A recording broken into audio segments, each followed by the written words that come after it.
नकली हिंदू कौन है? नकली हिंदू यही जो आरएसएस वाले हैं, ये नकली हिंदू हैं, रजिस्टर्ड नकली हिंदू हैं ये लोग। आप गौ माता अब प्रमाणित हो चुका है, प्रमाणित हिंदू नकली हिंदू हैं। नमस्कार 4 PM पर आप सभी का स्वागत है। दोस्तों, यूपी विधानसभा चुनाव से पहले राम मंदिर दान चोरी का मामला शांत होने का नाम नहीं ले रहा है। इस मामले ने बीजेपी सरकार को मुश्किल में डाल रखा है। जिस राम मंदिर को बीजेपी अपनी सबसे बड़ी उपलब्धि बताती रही, उसी मंदिर के दान को लेकर अब उसकी देश भर में भारी फजीहत हो रही है, क्योंकि उसी सरकार में, उसी बीजेपी सरकार में करोड़ों रुपए की दान चोरी राम मंदिर से हुई। इस मामले में अभी तक 8 लोग गिरफ्तार हो चुके हैं। ट्रस्ट के बड़े पदाधिकारियों ने इस्तीफा दे दिया है। गोपाल राव पर सस्पेंस बना हुआ है। चंपत राय, अनिल मिश्रा ने इस्तीफा दे दिया है, जिसके बाद सवाल उठ रहा है कि क्या बड़े लोगों को बचा लिया गया है, उनसे इस्तीफा दिलवा दिया गया है, जिससे उन पर कोई बड़ी आंच ना आने पाए। वही अब इस पूरे मामले में एक नया मोड़ आ गया है। एसआईटी को एक शिकायत मिली है, जिसमें शंकराचार्य स्वामी अवी मुक्तेश्वरानंद के खिलाफ भी जांच की मांग की गई है। शिकायत में दावा किया गया है कि अलग अलग गांवों से सोना, चांदी और दान जुटाया गया, लेकिन उसे अधिकृत ट्रस्ट को नहीं सौंपा गया। अब यह शिकायत कितनी सही है और कितनी गलत, इसका फैसला तो जांच के बाद ही होगा। एबीपी न्यूज की इस खबर को देखिए। लिखा है कि राम मंदिर मामला, अब शंकराचार्य अवी मुक्तेश्वरानंद पर लगे आरोप, एसआईटी को मिली शिकायत, जांच की मांग। आगे लिखा है कि राम मंदिर चढ़ावा चोरी मामले में जांच जारी है। एसआईटी इस मामले की जांच कर रही है। इस बीच अब एसआईटी को शंकराचार्य स्वामी अवी मुक्तेश्वरानंद के खिलाफ शिकायत मिली है। राम मंदिर निर्माण और स्वर्ण निर्माण के नाम पर चंदा, सोना और चांदी संग्रह में कथित अनियमितताओं को लेकर एसआईटी को शिकायत दी गई है। शिकायत में अवी मुक्तेश्वरानंद पर अवैध संग्रह और धन के दुरुपयोग के आरोप लगाए गए हैं। पत्र में दावा किया गया है कि हजारों गांवों से सोना, चांदी और दान जुटाकर अधिकृत ट्रस्ट को नहीं सौंपा गया है। शिकायतकर्ता ने मामले में तत्काल जांच और कानूनी कार्रवाई की मांग की है।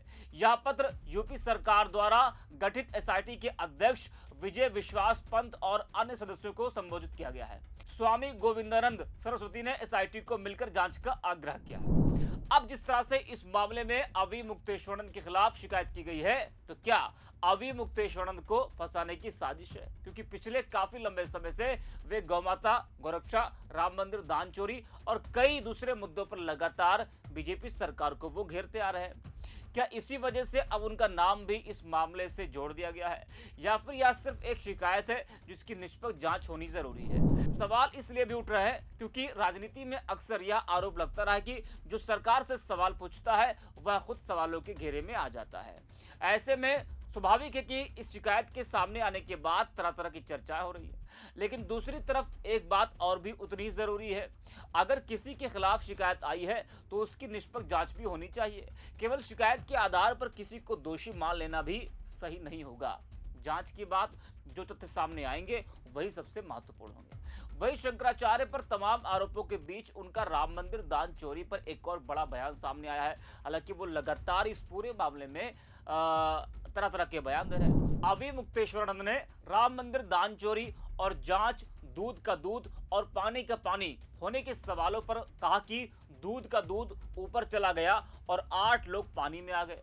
बता दें कि मुख्यमंत्री योगी आदित्यनाथ ने कहा था कि इंतजार करो, सब दूध का दूध, पानी का पानी हो जाएगा। उसी को लेकर शंकराचार्य ने यह तंज कसा। वही शंकराचार्य अवी मुक्तेश्वरानंद ने राम मंदिर ट्रस्ट के कोषाध्यक्ष गोविंद गिरी का नाम लेते हुए कहा, पैसे के मामलों में सबसे पहले कोषाध्यक्ष की जिम्मेदारी तय होती है, लेकिन उनका नाम तक नहीं लिया जा रहा है। वहीं गोरक्षा का मुद्दा उठाते हुए उन्होंने कहा कि लंबे समय से राम भक्तों की सरकार होने के बावजूद गौहत्या बंद नहीं हुई और गौमाता को केवल पशु मानकर देखा जा रहा है। शंकराचार्य ने कहा कि अब मतदाताओं से सीधे संवाद कर उन्हें गोरक्षा के पक्ष में मतदान के लिए प्रेरित किया जा रहा है। वहीं शंकराचार्य स्वामी अवी मुक्तेश्वरानंद ने बीजेपी और आरएसएस के हिंदुत्व को नकली करार दिया है। जी हाँ, नकली हिंदू बताया है दोनों को। जरा आप भी सुनिए शंकराचार्य को। तो नकली हिंदू कौन है? नकली हिंदू यही जो आरएसएस वाले हैं, ये नकली हिंदू हैं, रजिस्टर्ड नकली हिंदू हैं ये लोग। आप गौ माता अब प्रमाणित हो चुका है, प्रमाणित हिंदू नकली हिंदू हैं और इनके द्वारा प्रोजेक्टेड जो भाजपा है उसमें जो बैठे लोग हैं वो नकली हिंदू हैं। नकली हिंदू और असली हिंदू में क्या फर्क है? अभी आप कहते हैं नकली हिंदू और असली हिंदू में फर्क यह है कि जो असली हिंदू है वो वेद पुराण शास्त्र में बताए गए नियमों के अनुसार चलता है।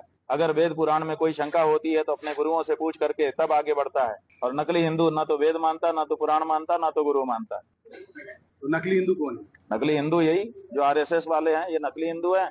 और इनके द्वारा प्रोजेक्टेड जो भाजपा है उसमें जो बैठे लोग हैं वो नकली हिंदू हैं।